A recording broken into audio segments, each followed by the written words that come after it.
ህወሓት በአዲስ ግንባር ጥቃት ከፈተ። ኢሃፓ የብልጽግናን ሴራ አጋለጠ። አስደንጋጩ የኢራን የበቀል እርምጃ።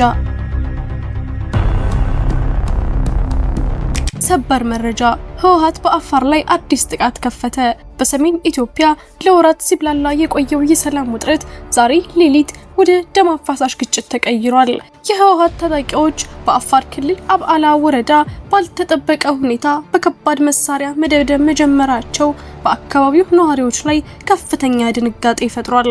አሁን በአካባቢው ያለውን የሰላም ሁኔታና የመከላከያ ሰራዊቱን የቅርብ ጊዜ እንቅስቃሴ ዝርዝር መረጃ በቀዳሚነት ይዘን ቀርበናል። በሌላ በኩል በኢትዮጵያ የሃይማኖት ካርድ ተመዘዘ። ገዢው ፓርቲ ህዝብን ለማጋጨት የመጨረሻ አማራጭ የተጠቀመበት ሴራ ተጋለጠ። በዳንግላና በባቲ ከተሞች የሃይማኖት አባቶች ላይ የተፈጸመው አሰቃቂ ግድያ የሀገሪቱን የጸጥታ ስጋት ወደ ሌላ ምዕራፍ አሸጋግሮታል። ኢሃፓ ይህ በግልጽ የታቀደ የጥፋት ሴራ ነው ሲል መንግስትን በከባድ ወንጀል ከሷል። ሙሉ መረጃውን ይዘን ቀርበናል። ከውጭ ዜና በመካከለኛው ምስራቅ አዲስ የጦርነት ነበልባል ተቀጣጠለ። የኢራን መንግስት ከአሜሪካ ጋር ያለውን ስምምነት መጣስ ከፍተኛ አጸፋዊ እርምጃ እንደሚያስከትል በይፋ አስጠነቀቀ። በሆርሙዝ ወሽመጥ አካባቢ የተፈጠረው የድሮንና የሚሳኤል ጥቃት ቀጠናውን ወደ ያልታሰበ አደጋ እየገፋው ይገኛል። አሁን በስፍራው ምን እየተከናወነ ነው? ዝርዝሩን ይዘናል። አብራችሁን ቆዩ። ሰላም ውድ ቤተሰቦች እንደምን አላችሁ?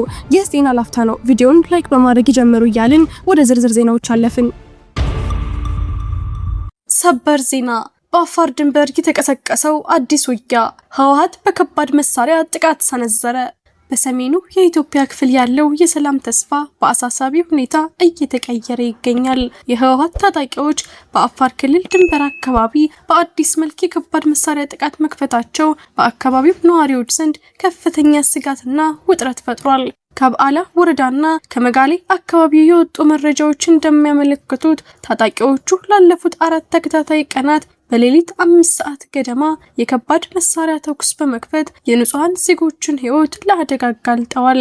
በተለይም በአብዓላ ሙርጋ ቀበሌ በኩል የተከፈተው ይህ ያልተጠበቀ ጥቃት ሰላማዊ ዜጎችን ከማሸበር አልፎ በአርብቶ አደሮች ንብረት ላይ ከፍተኛ ጉዳት እያደረሰ ይገኛል። በንጹሃን ላይ የደረሰው የሰው ህይወት ጉዳት ባይረጋገጥም በርካታ የእርባታ ግመሎች በድንገተኛ የሞርታርና የከባድ መሳሪያ ጥቃቱ መገደላቸው የጉዳቱን መጠን የሚያሳይ አስደንጋጭ መረጃ ሆኗል።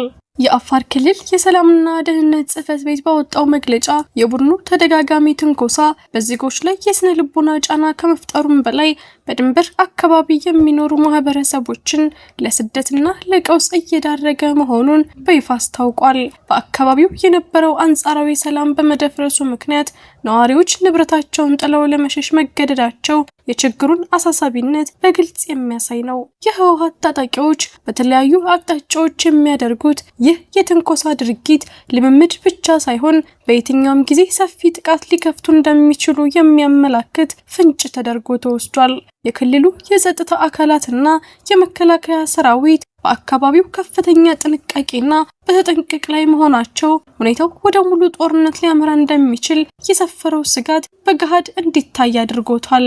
ይህ በድንበር አካባቢ የተጀመረው የከባድ መሳሪያ ድብደባ የህወሓት አመራሮች በቅርቡ በቃል አቀባያቸው በኩል ለጦርነት ዝግጁ መሆናቸውን ካስታወቁ በኋላ በመፈጸሙ ጉዳዩን የበለጠ አደገኛ አድርጎታል።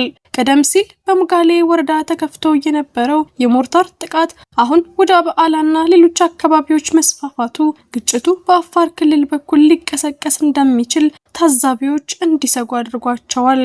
በአካባቢው የሚታየው የጦር መሳሪያ እሩምታና የውጊያ ዝግጅት በሰሜኑ የኢትዮጵያ ክፍል ያለውን የጸጥታ ሁኔታ እጅግ አሳሳቢ ምዕራፍ ላይ ጥሎታል። የኢኮኖሚ እንቅስቃሴው ሙሉ በሙሉ በመስተጓጎሉና ነዋሪዎች በፍርሃት ውስጥ መውደቃቸው የህወሓት ትንኮሳ ሰብአዊ ቀውስን እያባባሰ መሆኑን በግልጽ ያሳያል። የወቅቱ የጸጥታ ሁኔታ አሳሳቢነት እየጨመረ በመጣበት በዚህ ወቅት የኢትዮጵያ መከላከያ ሰራዊትና የአፋር ክልል ልዩ ኃይል በሰሜናዊው የክልሉ ክፍል ጠንካራ የመከላከያ መስመሮችን ዘርግተው ይጠባበቃሉ። የህወሓት የትንኮሳ ጥቃቶች በአካባቢው ሰላማዊ ነዋሪዎች ላይ እያደረሱ ያለው ኢኮኖሚያዊና ማህበራዊ ጉዳት እየተባባሰ በመምጣቱ ዓለም አቀፉ ማህበረሰብና የሰላም አማኞች ይህንን አደገኛ አካሄድ በቅርበት እንዲከታተሉ እየተጠየቀ ነው። ግጭቱ ወደፊት ምን መልክ እንደሚይዝና በሰላም ሂደት ላይ የሚያሳድረው ተጽዕኖ በጉጉት የሚጠበቅ ቢሆንም በአሁኑ ሰዓት በአብዓላና በአካባቢው የሚገኘው የውጊያ ነበልባል ለሀገሪቱ የሰላም ጥረት ትልቅ ፈተና ሆኖ ቀጥሏል። እርሶም በዚህ መረጃ ላይ ያለውትን ማንኛውም ሀሳብና አስተያየት በኮሜንት ሴክሽን ላይ እንዲያጋሩን እየጋበዝን አሁን በቀጥታ ወደ ቀጣዩ ዜና እንለፍ። ኢሃፓ ገዢውን መንግስት በከባድ ወንጀል ከሰሰ። የሃይማኖት ግጭት ለማስነሳት የመጨረሻው ካርድ እየተጫወተ ነው። የኢትዮጵያ የፖለቲካ ትኩሳት በከፍተኛ ደረጃ ባሻቀበበት በዚህ ወቅት ኢሃፓ ገዢው ስርዓት ህዝብን እርስ በርስ ለማጋጨት የመጨረሻው መፍትሄ ብሎ የያዘውን የሃይማኖት ካርድ እየተጠቀመ መሆኑን በመግለጽ ሀገሪቱን በከፍተኛ ድንጋጤ ውስጥ የሚጥል ውንጀላ ቀረበ። ሰኔ 21 ቀን 2018 ዓመተ ምህረት በወጣው መግለጫ መንግስት ስልጣን ከያዘበት ጊዜ አንስቶ ለዘመናት በወንድማማችነትና በመከባበር አብሮ የኖረውን የኢትዮጵያ ህዝብ በደምና በእልቂት ለማናቆር ሆን ብሎ ሲሰራ መቆየቱን ፓርቲው አስታውቋል። ሆኖም ይህ የጥፋት እቅድ ህዝቡን ባሰቡት ልክ ማጋጨት ሳይችል በመቅረቱ አገዛዙ አሁን ላይ ቀጥተኛ ኢላማውን ወደ ሃይማኖት አባቶች በማዞር ግጭቱን ለማቀጣጠል ከፍተኛ ጥረት እያደረገ እንደሚገኝ በግልጽ አስጠነቀቀ። የፓርቲው መግለጫ በቅርቡ በተለያዩ የሀገሪቱ ክፍሎች የተፈጸሙትን የሃይማኖት አባቶች አሳዛኝ ግድያ በጽኑ የሚያወግዝ ሲሆን እነዚህ ክስተቶች የሰርጎ ገብ ሴራ ውጤቶች መሆናቸውን በምሳሌ አስረድቷል። በዳንግላ ከተማ የሁጥባ መስጂድ ኢማም የሆኑት ሼህ ሱፊያን መሐመድ ከስራ ወደ ቤታቸው ሲመለሱ በጥይት ተመተው መገደላቸው እንዲሁም ሰኔ 17 ቀን 2018 ዓመተ ምህረት በባቲ ከተማ የጎሃ ጽባህ አቡነ ተክለ ሃይማኖት ቤተክርስቲያን አገልጋይ የሆኑት ቄስ ፍሬው ሀብታሙ መኖሪያ ቤታቸው ውስጥ በተከፈተባቸው ተኩስ ህይወታቸው ማለፉ የዚሁ እኩይ ሴራ አካል መሆኑን ፓርቲው አበክሮ ጠቅሷል። እነዚህ ግድያዎች ብቻ ሳይሆኑ ቀደም ሲል በወለጋና በአርሲ በኦርቶዶክስ ተዋህዶ ምዕመናንና አገልጋዮች ላይ የደረሰው ግድያና መፈናቀል እንዲሁም በጦርነት ሰበብ በመላ ሀገሪቱ በቤተክርስቲያናትና በመስጊዶች ላይ የደረሰው ውድመትና እስራት መንግስት የሃይማኖት ግጭትን እንደ መሳሪያ እየተጠቀመ መሆኑን የሚያረጋግጡ አሳማኝ ማሳያዎች ናቸው ሲል ኢሃፓ ወንጅሏል። ፓርቲው አክሎም ጥቃቱን ለማስቆም የሚሰራ ገለልተኛ መዋቅር ባለመኖሩ ህዝቡ በራሱ ተደራጅቶ ህልውናውን እንዲጠብቅ አሳስቧል። በተለይም ኦርቶዶክሳውያንና ሙስሊሞች በጋራ በመቆም ታሪካዊ የወንድማማችነት እሴታቸውን በማጠናከር የጥፋት ሴራውን እንዲመክቱ ጥሪ አቅርቧል። ኢሃፓ ለሟቾች ቤተሰቦች መጽናናትን እየተመኘ ይህ ህዝብን ለመከፋፈል የሚደረግ ሴራ በህዝብ አንድነት እንደሚከሽፍ በድጋሚ አስታውቋል።